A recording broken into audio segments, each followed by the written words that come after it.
Guys, Coach Kurt. So, I wanted to make a video about martial arts terminology, at least in the world that I live and train in.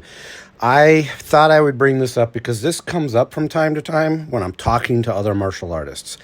I live in a weird space. I am belted in traditional systems like Hapkido and Taiho Jitsu. I've trained in Kaiji Kembo. I've also trained in Krav Maga, which is more of a combative system than a traditional martial art by any stretch of the imagination. But I also cross-trained a lot with mixed martial artists. As far as grappling is concerned, a lot of the jiu-jitsu training that I have received was no-gi, and it was in an MMA environment, not necessarily a jiu-jitsu school. I've just recently started mostly gi training at a traditional school. But I cross back and forth from what people would consider traditional martial arts to modern martial arts like Brazilian Jiu-Jitsu and mixed martial arts, things of that nature. So when I'm talking and working with traditional martial artists, sometimes, not all the time, I run into people that I call terminology snobs. They get kind of wrapped around the axle when you use modern terminology or English, or if you use the Brazilian jiu-jitsu terminology to a jiu-jitsu technique or a Taiho jitsu technique. And let me explain why I do that. First of all, I'm in law enforcement. I have been since 97. For the last 13, 14 years, I've been an instructor in law enforcement. So I teach American cops. They do not want to hear, Juji Katami, Ipan Seonage. They don't want to hear those terminologies, from traditional judo, jiu-jitsu, Taiho jitsu. They're not going to understand it. And Korean uses completely different terminology. I don't know it because the Hapkido school I trained with back in the day, they used English for the terminology. And they also used a lot of Aikido terminology because they also had an Aikido program separate from the Hapkido program. So a lot of the things that you would learn in terminology, you would learn in Aikido, like Kodagaish, Nikyo, Sankyo, Gokyo, Riminage, all those techniques. I'm familiar with those terms as well. But in America today, because of the advent of mixed martial arts, every regular Joe in the nation who sits and watches MMA along with his football and baseball generally knows fairly well what I'm talking about when I say, hey, he did a rear naked choke, or he did a Kimura, he did an Americana, he did a straight arm bar. They might start getting a little confused when I say, oh, he used a Peruvian necktie or a darce, or he used a De La Hiva pass or inversion or stuff like that. They may not get, deep in the weeds with the terminology, but generally speaking, a lot of people are fairly familiar with Brazilian Jiu-Jitsu terminology. So when I'm teaching, especially cops, I use English terminology. A lot of the martial arts that I practice, because of necessity, again, I've been a cop for the last 27 years of the making of this video. I train with Americans and I teach Americans. So it's just a lot easier to use English terminology. And on that note, you can have 5 different systems of jiu-jitsu, and all 5 systems may use different terminology for various techniques. There are jiu-jitsu tech systems like Danzanru or Budoshin Jiu-Jitsu that use a very different name for what I would call Kodagaish or Shionage or Sankyo or something like that. In Aikido, in their system, they call it something different. So even if you are a snob and say, you should be using Japanese terminology, you still would only be correct for your system of jiu-jitsu.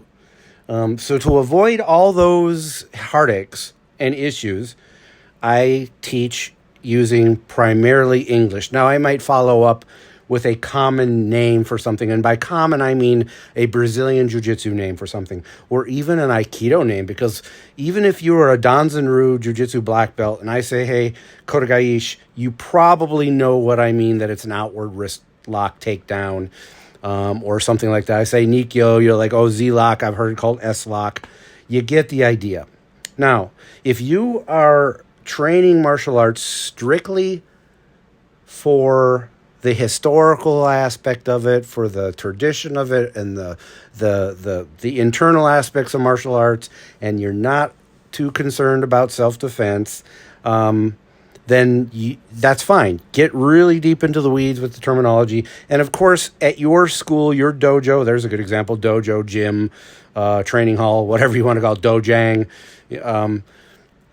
I suggest you don't get too wrapped around the axle about terminology. There's bigger fish to fry, more important things. For example, I primarily at this point in my life, when I retire, that may change. I might be doing my martial arts not only for self-defense, but at this point, it's primarily self-defense. Now it's also fitness and fun and stress relief, but primarily self-defense for myself and for the job. All right, so I wanted to keep this video short. That is the idea behind it. That's the concept behind it. So when I'm using terminology in my videos, that's English terminology, or if I'm working with you and you're from a different style of Japanese jiu-jitsu than what I train or have trained, please don't get offended. I'm not trying to offend you. I'm just trying to keep things simple. And again, it's because of the way I live and the way I train. The martial arts I train for necessity, by necessity, is modernized, with a heavy influence for mixed martial arts and Brazilian jiu-jitsu. And because I train cops and my private students on the side, and quick side note for anyone that might be listening to this video that works with me, with my department, and I bring this up because as an officer with my agency, you're not allowed to have any side jobs without permission. So for the record, when I say private students, I'm teaching for free. So if you're someone that happens to be listening that works in internal affairs, or if you're a boss and you're like, oh, wait a minute, he's got a side gig and he didn't report it. No, I'm not receiving any income from anybody. I don't get any money from my YouTube channel. I don't get any money from teaching anybody. Now, when I retire, that's going to be a different story. I'm going to be opening up a part-time school probably, and then I will be charging for lessons. So I wanted to get that out of the way. I shouldn't have to, but this is the way the cookie crumbles. It's the way the world works. You have to explain yourself, especially on YouTube. You have to explain everything, and you'll still get comments about stuff in the comment section about something you covered later in the video, or somebody's very emotional about it, and they make comments. They misconstrue or misunderstand the video to begin with. So let me say, I'm not trying to offend anyone by not using proper Japanese terminology or by using Brazilian jiu-jitsu terminology. And I bring it up because there is a lot of people that train traditional Japanese martial arts, and they get kind of indignant about the fact that you're using Brazilian jiu-jitsu terminology. They get really wrapped around the axle about terminology sometimes. And guys, if that's the only thing that you're concerned about, then you're training martial arts for self-defense, you're probably getting wrapped around the axle for something that you shouldn't be wrapped around the axle about. There are bigger fish to fry in this world, and better things to get stressed out over. All right, so I just wanted to give a video for my explanation of why I use the terminology that I have or use. I would love to hear you in the comments about different techniques that you use in your system, what you guys call them, and how it differs from what may be the common terminology. And by common, I'm suggesting Brazilian Jiu-Jitsu terminology or plain English or something like an Aikido term that is fairly recognized by a lot of different systems, even if you don't use the Aikido terminology in your system.